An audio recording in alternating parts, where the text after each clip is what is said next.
Bonjour, c'est Amal Cosma et je suis ravie de t'accueillir pour une nouvelle interview de Référence Petite Enfance, le podcast qui donne la parole aux pros de la petite enfance. Le but de ce podcast est de te partager leur passion, leur parcours et d'en apprendre un maximum sur les métiers de la petite enfance. Si toi aussi tu aimes ce métier et que tu as envie de le partager avec nous, ce podcast est fait pour toi. Juste avant de démarrer, quelques petits messages. D'abord, je te recommande les 2 premières saisons si tu as envie de travailler tes process et ton management. Ensuite, je te demande de me consacrer quelques minutes de ton temps pour déposer une note sur Apple Podcast ou sur Spotify. Comme ça, tu m'aides à valoriser les métiers de la petite enfance en diffusant le podcast. Viens aussi me voir sur LinkedIn pour retrouver les coulisses du podcast. Enfin, j'ai aussi créé une newsletter que tu peux retrouver dans les notes de l'épisode, dans laquelle je partage tous mes outils de qualité d'accueil et de qualité de vie au travail, parce que l'un ne va pas sans l'autre. Allez, je ne t'embête pas plus et je laisse place à l'interview de mon invité du jour. Bonjour à tous et bienvenue dans le podcast Référence Petite Enfance. Aujourd'hui, j'ai le plaisir de recevoir Mélissa, qui est une infirmière diplômée d'État et qui a travaillé dans le secteur des crèches. Bonjour Mélissa. Bonjour tout le monde. Alors vous avez travaillé dans le secteur de la petite enfance, mais pas que, et là vous avez décidé très récemment de revenir à un secteur plus médical. Est-ce que vous pouvez me dire comment vous êtes arrivée dans la petite enfance ? Alors, j'ai travaillé dans un premier temps en milieu hospitalier suite à mon diplôme d'infirmière en 2019. Et en déménageant en région parisienne, j'ai donc eu une opportunité dans une micro-crèche. Puis, après des changements personnels, j'ai demandé donc à intégrer une nouvelle crèche en délégation de service public. Oui, suite à un déménagement, je crois. Mais initialement, pourquoi vous avez eu envie de travailler en microcrèche ? Alors, j'ai toujours aimé être auprès des enfants. J'avais eu une première expérience quand j'étais plus jeune et que je travaillais pendant mes études où je devais du coup encadrer des groupes d'enfants sur des activités de loisirs. Et donc, c'était quelque chose qui m'avait beaucoup plu et le contact à l'enfant, c'est quelque chose avec lequel j'ai toujours accroché. Donc, j'ai eu cette opportunité-là que j'ai décidé de saisir. D'accord, donc c'était vraiment le contact des enfants qui vous plaisait. Et qu'est-ce qui a été déterminant quand vous avez décidé de travailler en microcrèche ? Est-ce que vous avez dû faire un choix entre différents types de structures ? Est-ce que la microcrèche, c'était un choix vraiment spécifique ? La microcrèche, c'était un choix puisque c'était du coup ma première expérience professionnelle après mon diplôme au sein des enfants et donc j'ai préféré commencer par une petite structure pour apprendre vraiment à connaître le milieu, faire un premier pas auprès des enfants dans l'accompagnement. Donc c'était vraiment volontaire de ma part de commencer dans une plus petite structure. Ok, donc c'est la taille de la structure qui a été déterminante. Et comment vous avez été accueillis par l'entreprise ? L'entreprise a été bienveillante dans un premier temps, donc c'était vraiment la présentation auprès de l'équipe, auprès des familles. Donc ça, c'est très positif pour permettre donc une petite période d'adaptation. Donc pour nous qui intégrons une nouvelle structure, une nouvelle équipe, pour apprendre à connaître chaque personne, également apprendre à connaître les enfants, leurs habitudes, les habitudes de travail de la structure, tout ce qui est aussi protocole et qui régit le quotidien d'une crèche. D'accord, donc un temps d'intégration pour connaître l'équipe, les familles et les enfants et pour prendre connaissance des protocoles, si j'ai bien compris. Et comment vous vous êtes sentis pendant cette intégration ? Est-ce qu'il y a eu de l'accompagnement ? Alors oui, j'ai été accompagnée sur plusieurs jours, notamment au début, avec une présence constante d'une personne qui du coup m'expliquait les choses, me montrait les choses. Et puis après, tout doucement, on prend aussi ses marques et puis on nous laisse un petit peu plus en autonomie sur les choses qui ont déjà été expliquées, qui sont acquises, jusqu'à être totalement autonome du coup sur la prise en charge de la structure. Oui, parce que vous aviez un poste de responsable. C'était un poste de quoi ? De référente technique, de directrice de microcrèche ? C'est ça, c'était un poste du coup de référente technique sur la microcrèche. On avait 12 enfants et donc c'était une équipe de 4 professionnels avec moi en tant que référente. Est-ce que vous avez rencontré des difficultés dans cette prise de poste ou par la suite ? Alors, je dirais que les difficultés que j'ai pu rencontrer, c'était le contexte de la crèche, puisqu'il y avait eu un petit peu de turnover dans l'équipe. Il y a eu aussi des difficultés auprès des familles, puisqu'il a fallu du coup s'intégrer, poser le cadre aussi auprès de certaines familles. Et petit à petit, on apprend à surmonter les difficultés, à prioriser aussi les urgences, ces petites choses en fait qui sont au quotidien dans la crèche. Oui, donc c'est aussi se faire accepter, comme vous dites, par les familles, parce que vous posez un cadre et que vous devez vous faire Vous devez montrer patte blanche, en fait. Il faut que les gens vous adoptent d'une certaine manière. C'est ça, c'est ça. Et selon du coup l'historique qu'a pu avoir la crèche, c'est des choses plus ou moins faciles et aussi auprès des équipes. Donc il faut du coup pouvoir poser le cadre, expliquer ce que nous on attend, puisque on ne sait pas ce qui s'est passé avec nos prédécesseurs, on ne sait pas le cadre qui a été instauré, on ne sait pas les attentes qui étaient posées. Donc il faut reposer tout ça clairement auprès des équipes et expliquer donc les intérêts, pourquoi on entend ça d'eux, pourquoi on met telle chose en place et pas autrement.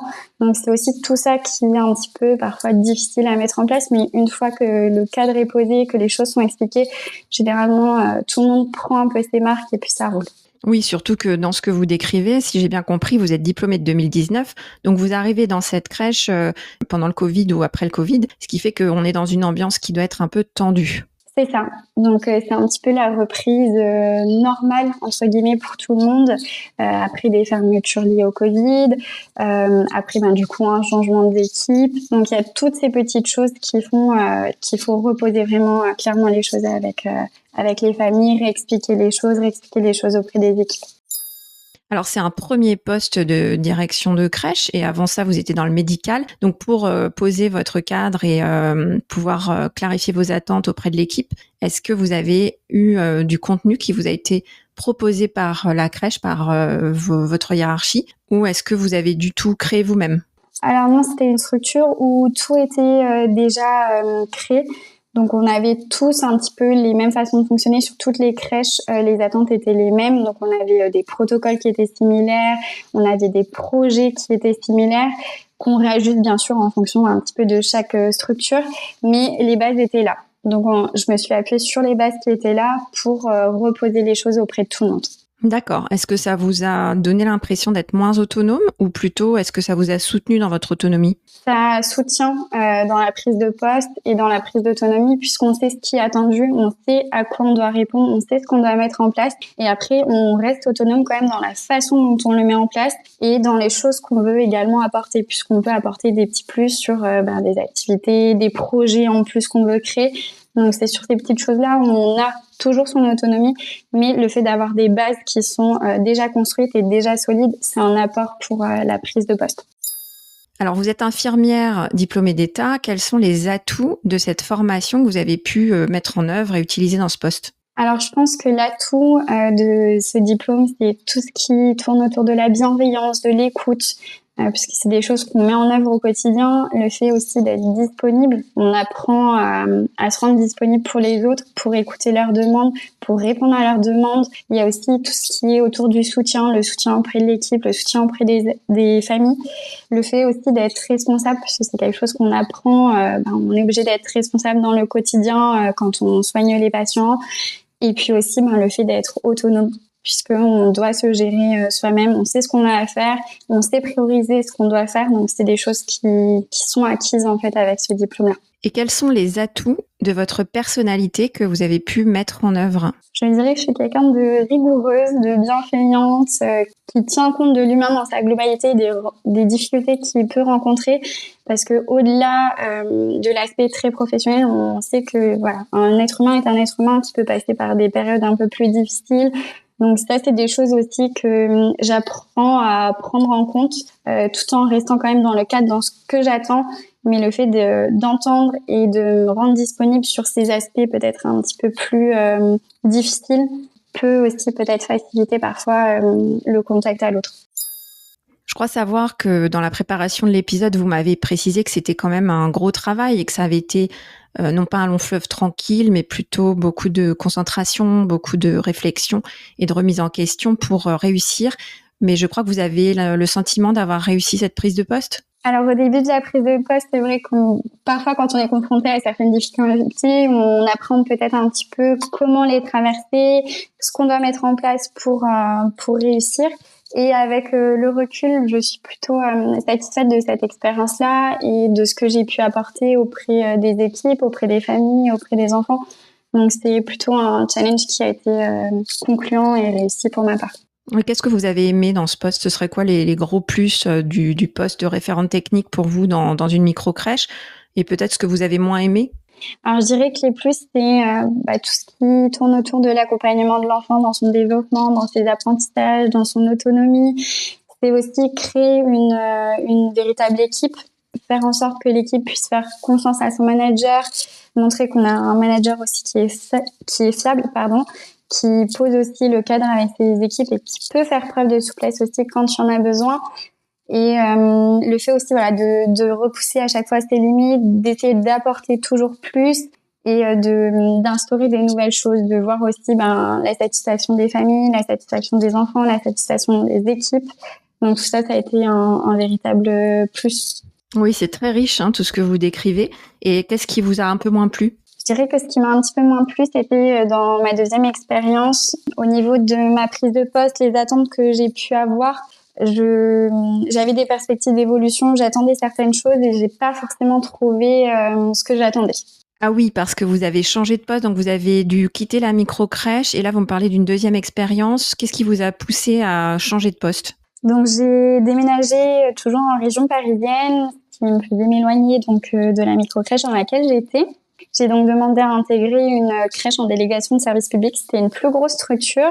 Et donc là, c'était sur un poste en tant qu'adjointe de direction. Donc on n'était plus tout à fait sur le même poste. Je retrouvais des similitudes avec ce que j'avais pu connaître. J'attendais de pouvoir un petit peu avoir peut-être cette même marge de manœuvre et en apprendre davantage.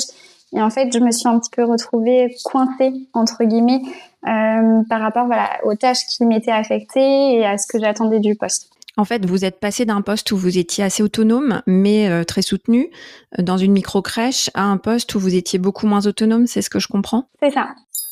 Dans cette évolution professionnelle, quelles étaient vos perspectives initiales ? À quoi vous vous attendiez ? Alors moi, j'attendais donc d'en apprendre davantage sur tout ce qui était gestion d'une crèche, puisque là, on partait sur une crèche qui avait davantage de berceaux, où l'équipe était beaucoup plus grande. Donc c'était dans cette façon de gérer une équipe, de gérer un plus grand public. Je voulais en apprendre davantage là-dessus pour ensuite évoluer. C'était des choses dont j'avais déjà parlé initialement. Mais en fait, je n'avais pas la même marge de manœuvre que j'avais en tant que référente technique auprès des familles, auprès de l'équipe. Mais auprès des enfants, j'étais toujours autant présente. Donc auprès des enfants, ça se passait bien, mais vous étiez déçue par finalement le positionnement. C'est ça. Il y a des petites choses qui n'étaient pas forcément claires non plus auprès des équipes, où ma posture n'était pas forcément celle que j'attendais, où je n'étais pas conviée à participer à certaines choses dont j'avais l'attente. Et c'est ça aussi qui m'a fait me remettre en question sur le poste et ce qui m'a amené aussi à prendre la décision de quitter la structure. Comment avez-vous été accueillie dans ce poste et comment s'est passée votre intégration ? Donc, j'ai été dans un premier temps reçue par la directrice qui m'a montré la structure, qui m'a présenté aux équipes, qui m'a montré aussi tout ce qui était en lien avec le fonctionnement de la structure, qui m'a accompagnée sur la prise de connaissance des documents. Elle m'a également expliqué les nuances qu'il pouvait y avoir entre la microcrèche et la délégation de service public. Elle m'a aussi expliqué que quand on est une crèche en délégation de service public, on n'a pas forcément les mêmes possibilités qu'une microcrèche puisqu'on doit, sur certaines choses, demander l'aval de la mairie, les consulter sur certaines prises de décision. Donc, autour de tout ça, elle m'a beaucoup accompagnée, beaucoup apporté d'explications. Et dans un second temps, donc, j'ai pu prendre mon poste en faisant moitié terrain auprès des enfants, auprès des équipes et aussi de l'administratif. Ok, ça s'annonçait plutôt bien. Par quoi vous avez été déçue et qu'est-ce qui fait qu'aujourd'hui vous avez quitté ce poste ? Je dirais que j'en attendais plus sur mon apprentissage de la gestion de la crèche autour de l'équipe, de la famille, de la mairie, apprendre vraiment davantage sur cet aspect-là, tout en conservant donc l'accompagnement auprès des équipes, l'accompagnement auprès des enfants, mais tout doucement en fait, je restais sur les mêmes tâches auxquelles j'avais été affectée et je voyais pas d'évolution à ce niveau-là. Donc c'était des tâches du type les pointages, faire des affichages, ces petites choses-là et j'avais perdu un petit peu ce que j'avais pu avoir en autonomie sur l'autre structure et c'est ça qui m'a déçue. Donc si je comprends bien, vous êtes passé d'un poste où vous aviez plutôt des responsabilités humaines dans le lien aux parents, dans le lien aux équipes, à un poste où vous aviez des responsabilités plus administratives, c'est ça? Et vous espériez développer vos compétences dans le développement du lien avec les équipes, avec les parents, avec les partenaires? Oui, c'était en ce sens-là, puisque il y a certaines questions que me posaient les familles auxquelles je ne pouvais pas répondre puisque je n'avais pas tous les éléments d'information. Par rapport à la mairie également, il y a des choses sur lesquelles je n'avais pas accès et sur lesquelles je ne pouvais pas participer. Donc on se sent et inclus à la fois et exclu à la fois. La posture est un petit peu délicate puisqu'on doit être opérationnel auprès des équipes, opérationnel auprès des familles, opérationnel auprès des enfants, opérationnel auprès de la famille, de la mairie, pardon. Et en même temps, on peut pas l'être totalement puisqu'on n'a pas tous les éléments, puisqu'on n'a pas accès à toutes les choses, on n'a pas accès à toutes les prises de décision. Donc c'était une position un petit peu délicate.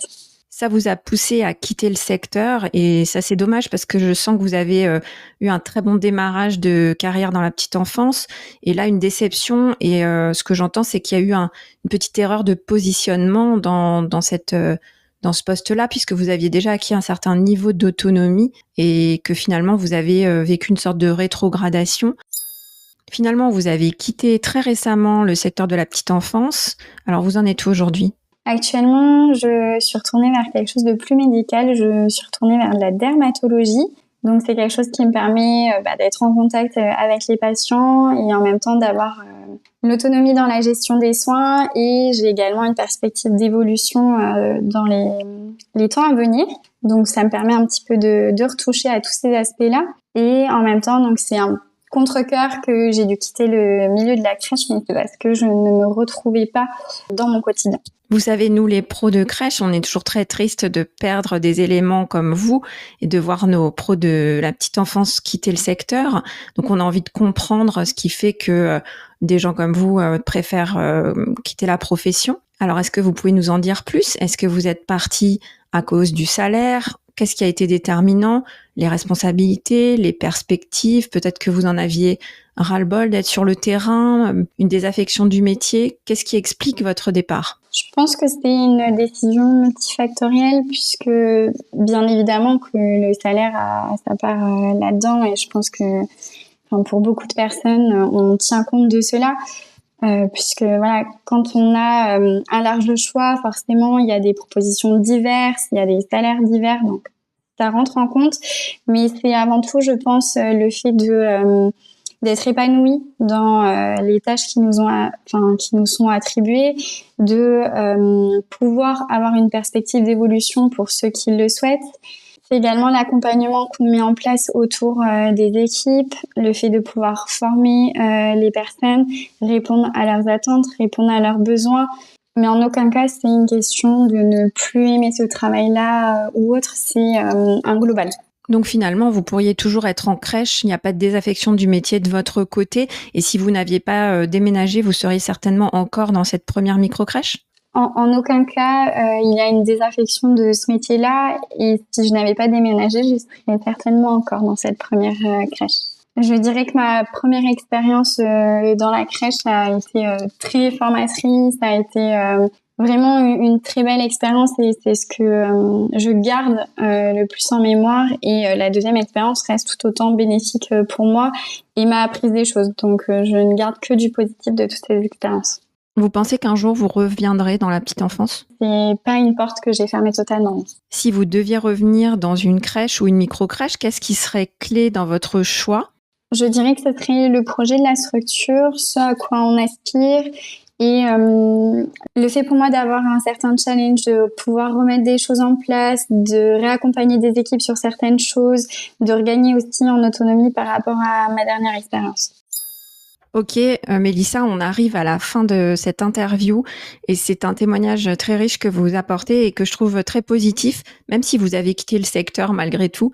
Ce que je retiens surtout, c'est que ce qui vous a plu dans le métier avant tout, c'est le contact avec l'enfant et que vous aviez choisi une toute petite structure, une micro-crèche comme un tremplin et vous avez apprécié l'accueil qu'on vous a réservé, vous avez été accompagné avec la présence d'un mentor. On vous a présenté, on a pris le temps de vous présenter aux équipes, aux familles et aux enfants. Et ensuite, c'est une structure dans laquelle vous décrivez une autonomie qui a été prise progressivement. Donc, vous avez eu beaucoup d'autonomie, mais néanmoins, c'est une structure dans laquelle tout était prévu.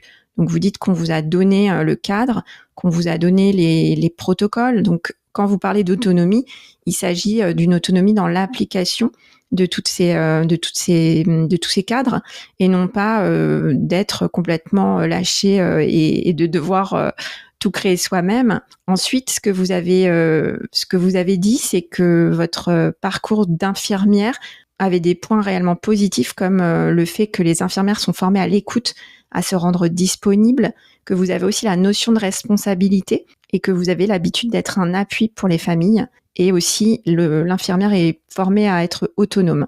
Ensuite, en tant que personne, que vous êtes une personne rigoureuse et bienveillante et que ça vous a beaucoup aidé dans la prise de poste. Et aussi que vous aimez le challenge. Et ça, on le sent bien, ça vous a challengé toutes ces expériences. Vous dites que vous êtes arrivé après le Covid, qu'il y avait de la tension, qu'il a fallu recréer de l'esprit d'équipe et aussi se faire adopter par les familles.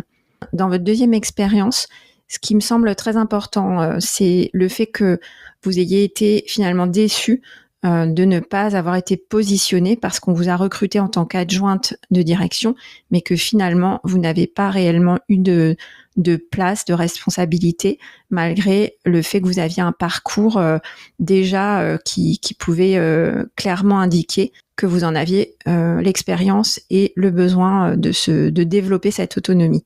Ce que je retiens vraiment, c'est que c'est un métier qui vous plaît toujours et vous témoignez d'une belle expérience en microcrèche dans laquelle vous avez pu apprendre énormément de choses et trouver votre place et apporter une expérience riche à votre équipe. Je vous remercie énormément pour le temps et la sincérité de votre témoignage. Est-ce que vous avez encore un mot à dire aux pros de la petite enfance qui nous écoutent ? Vous avez très bien résumé mon parcours et tout ce qu'on a pu évoquer pendant cet échange. Et ce que je pourrais redire du coup aux professionnels de la petite enfance, c'est que c'est un métier qui a de l'avenir. Il y a beaucoup de choses encore à construire, à partager auprès des familles, auprès des enfants. Ce n'est pas toujours un travail qui est évident, mais qui apporte tellement de choses et vous êtes tellement utile et vous apportez également énormément de choses auprès des enfants, auprès des familles, auprès de vos collègues. Si j'ai décidé de quitter le milieu, c'est essentiellement par rapport aux propositions que j'ai pu avoir qui étaient éloignées de chez moi et que dans le poste que j'ai occupé en dernier, je ne me retrouvais pas complètement, mais ce n'est pas une porte fermée comme j'ai pu le dire précédemment et c'était une très belle expérience. Moi, ce que j'appelle de tous mes vœux, c'est un retour vers le milieu de la petite enfance. Et ce que j'essaye aussi de communiquer dans ce podcast, c'est mon amour de ce métier, ma passion de ce métier. Je comprends aussi, et ça c'est un point que vous abordez qui est très important, que dans les choix de carrière, il y a aussi la proximité du lieu de travail qui peut énormément peser. Donc Mélissa, merci pour votre témoignage et peut-être à une prochaine fois pour une autre interview sur le podcast. Au revoir Mélissa. Merci à vous, au revoir. Merci d'avoir écouté cet épisode jusqu'au bout. J'espère qu'il t'a plu et que tu en ressors inspiré. Si c'est le cas, abonne-toi pour ne rater aucun épisode. Parle-en autour de toi et surtout laisse-moi une note 5 étoiles et un avis sur Apple Podcast ou Spotify. À la semaine prochaine.